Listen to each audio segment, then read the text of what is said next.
Okay, let's get into rationalizing some of these denominators. Okay, so here we have a problem that says 2 over the square root of 3.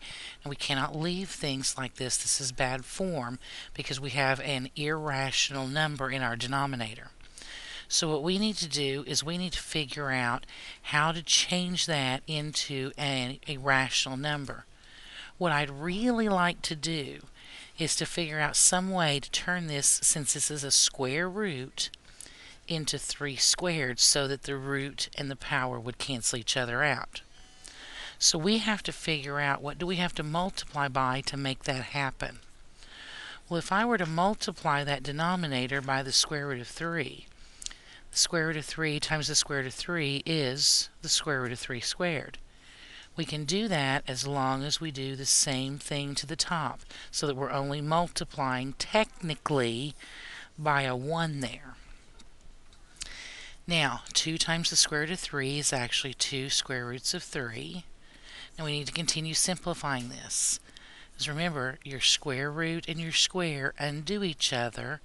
So technically, and simplified, this would be 2 square roots of 3 over 3.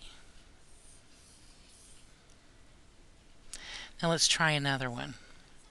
Here we have this one that says negative 3 over 2 square roots of 3. So again, our problem right here is this square root of 3.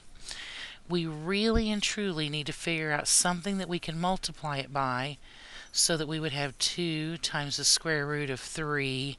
What would that power need to be in order to cancel that root out? Well, it would have to be a 2, wouldn't it?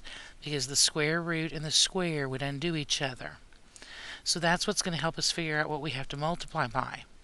What do we have to multiply this denominator by in order to get 2 square roots of 3 squared? We would have to multiply by the square root of 3. Because 2 times 1 would be 2, and the square root of 3 times the square root of 3 would be the square root of 3 squared. Now again, we can do that as long as we multiply top and bottom by the exact same thing, so that you're just multiplying by a 1. Now here on top we would have, don't forget this negative, that would be negative 3 square roots of 3. Okay, I'm going to come down here as I'm simplifying so we can see that a little bit better.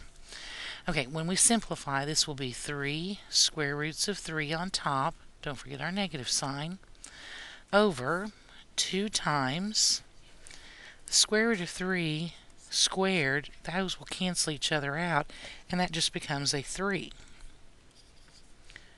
Now look what we can do to simplify. Remember in our fraction rules when we said we never ever want to leave a common factor in the numerator and denominator? We've got a common 3 that we can cancel out or divide out. So now simplified form, this would be negative. On top we have the square root of 3, and on bottom a 2. So this is in fully simplified and rationalized form.